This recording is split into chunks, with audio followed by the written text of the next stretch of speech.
Welcome back. This is your SVS. Last class we discussed the biomolecules part, glucose structure, open chain structure we discussed. What is Newton rotation we discussed. Today's class, the rest part, second part I am going to discuss. So which is very important for examination point of view. I am going to give some shortcuts to remember the structures. But don't forget to subscribe and to share. So let us continue.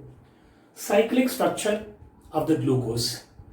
Already I told you the shortcut is for glucose we should remember 3L. A third carbon OH group is present. L position, nothing but we can say left hand side. So now concentrate everybody. So here at fourth carbon, a third carbon, we have OH group is towards left hand side. So whereas in the case of alpha glucose, it's C1 carbon, OH group is right hand side, whereas in the beta carbon, OH group is present left hand side. So this is alpha glucose, this is beta glucose. What is alpha glucose? At C1 carbon, C1 is nothing but we are calling anomeric carbon. At anomeric carbon, if OH group is right hand side, we are calling alpha. If it is left hand side, we are calling beta. So alpha D glucose and beta D glucose, they differ their configuration at anomeric carbon, C1 carbon. Hence these are called anomers. Definition wise, which is very important, a pair of carbohydrates which differ in their configuration at C1 carbon, they are calling anomers. Alpha D glucose and beta D glucose both are examples of anomers. The most important question is number of chiral carbons in cyclic structure will be 5. So this is first carbon, second, third, fourth, 5. 5 chiral centers are there. So this is very important question. And we are going to explain, this is nothing but generally formation of hemiacetal ring structure we are going to discuss. In hemiacetal ring, either furanose or pyranose is possible. In furanose, 4 carbons, 1 oxygen is present. Whereas in pyranose, we have 5 carbons and 1 oxygen is present. Now everybody look at the board. There is another word called epimers. What are epimers? Epimers is nothing but other than C1 carbon, a pair of carbohydrates, if they differ in their configuration, other than C1 carbon, a pair of carbohydrates which differ in their configuration, other than C1 carbon, we are calling epimers. The best example, if you take D-glucose and D-galactose, both are C4 epimers. That anyway we are going to discuss within few minutes. So now let us concentrate the Haurath structure. In open chain structure, everybody look at the board. So whatever the groups which are present right side, in Haurath structure we write below, left side groups we write above. And the difference between alpha and beta is only at C1 carbon. That is very important. First let us write alpha D glucose. This is right hand side. So first carbon, this is always remember while writing the cyclic structure, next to the oxygen carbon, anomeric carbon, C1 carbon. So here I am writing OH downside. Next OH downside. Already I told you. So here next we have H. Next we have OH. Always you remember, very important, the sixth one, CH2OH will always be right upside. Now, what did I say? At first, second, third carbon we have, that is L. L is nothing but OH group is coming upside. So remaining as it is, OH means H, here we'll get H.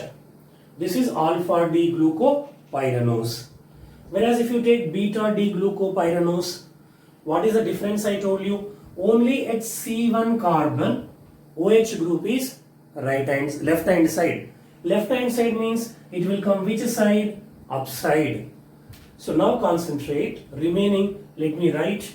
So OH, here we have H, here we have OH, here we have H.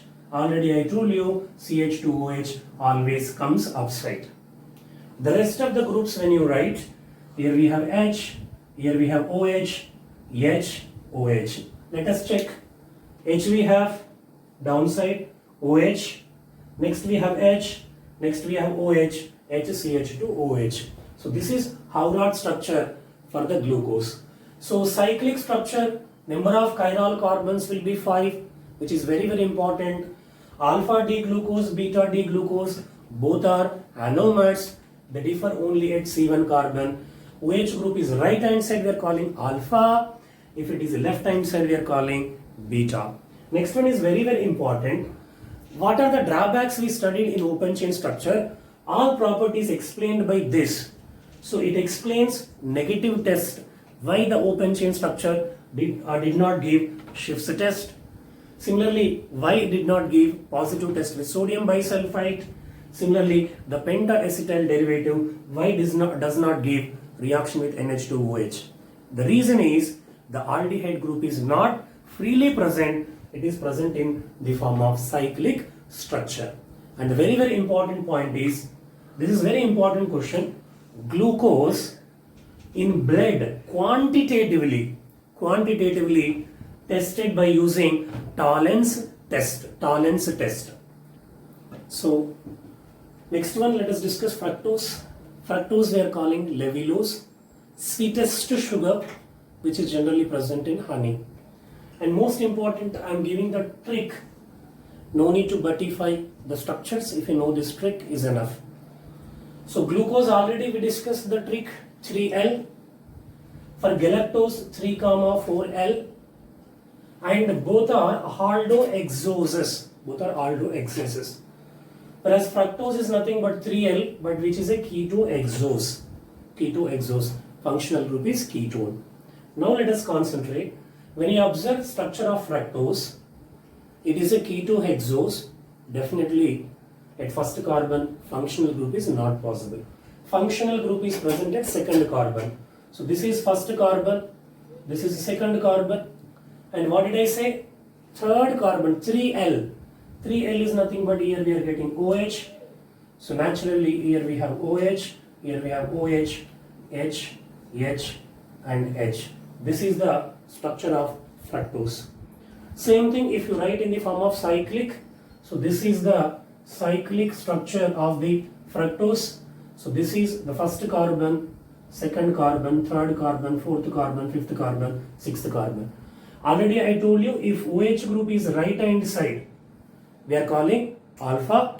So therefore I am writing the structure of Howrott structure for the fructose. Just now I told you 1, 2 at third carbon we have L configuration.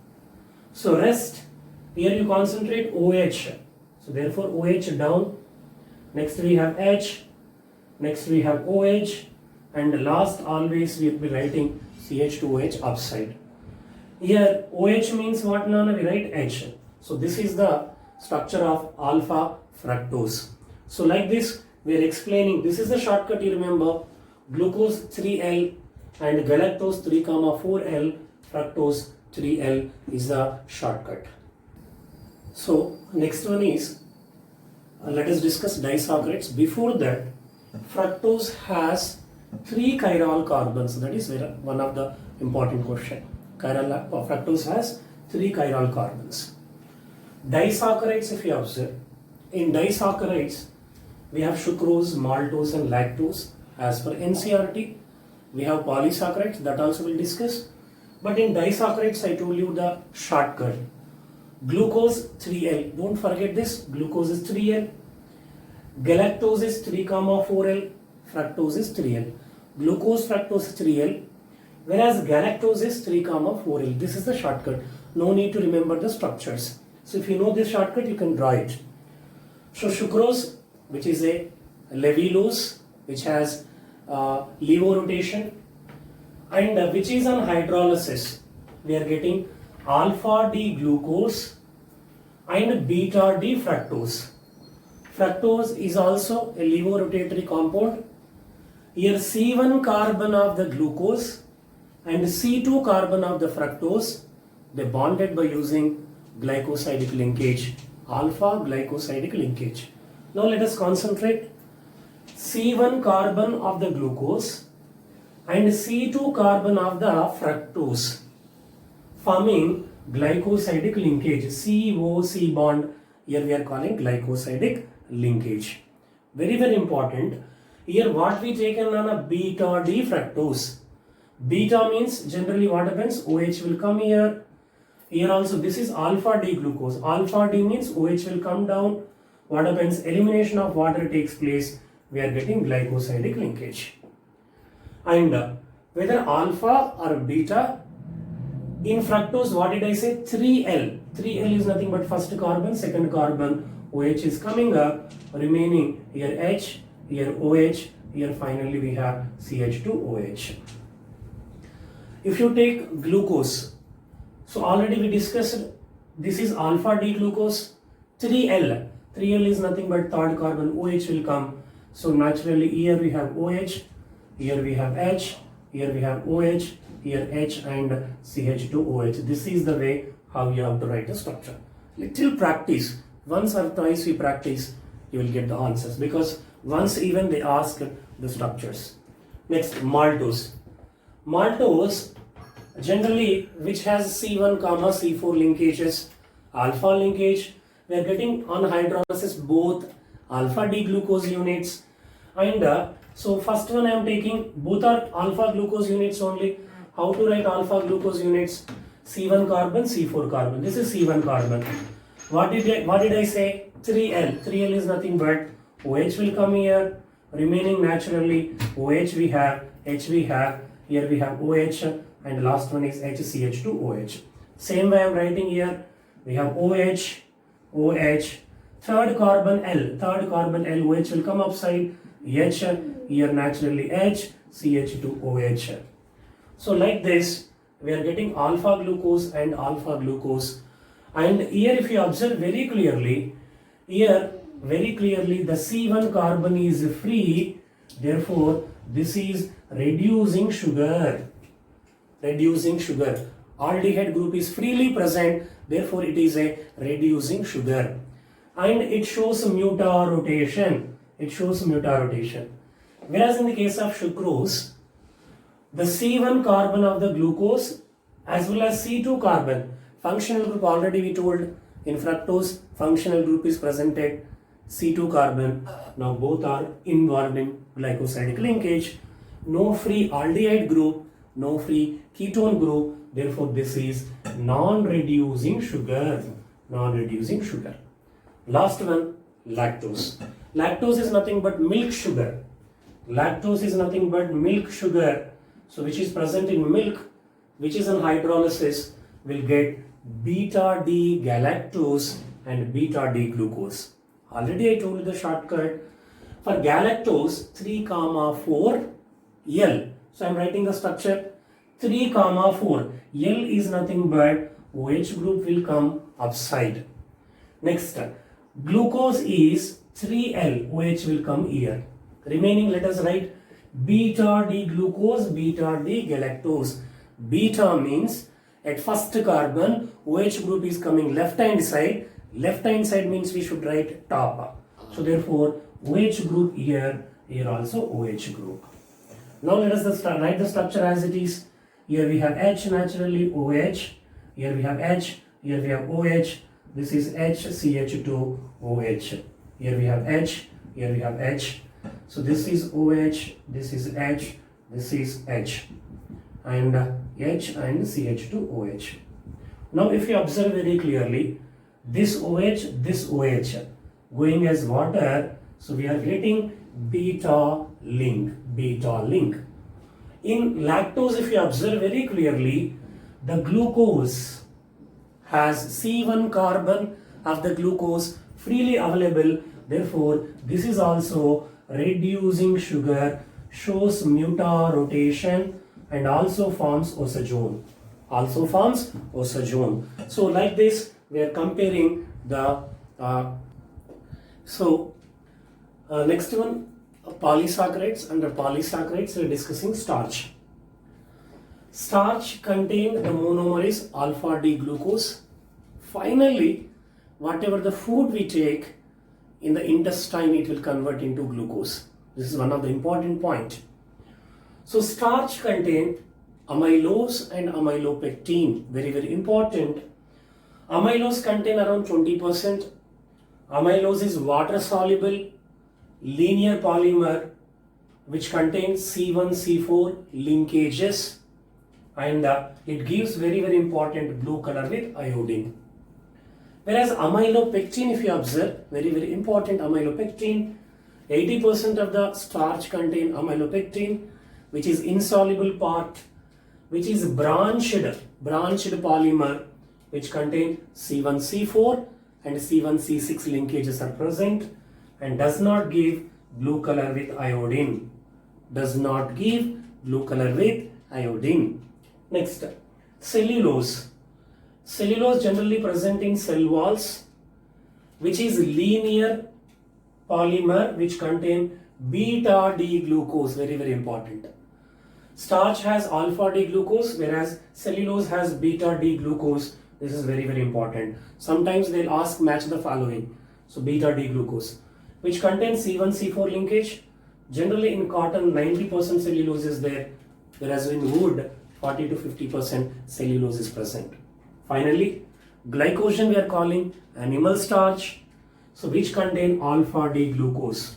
So once again, starch is alpha D glucose, whereas glycogen is also alpha D glucose, whereas cellulose contain beta D glucose, because in the exam they may ask match the following. Finally, sucrose is a non-reducing sugar. It does not show mutarotation, does not form osazone with phenyl hydrazine. Maltose is a non-reducing sugar. Reducing sugars shows both mutarotation, that is change in the specific rotation with the time, as well as osazone it forms.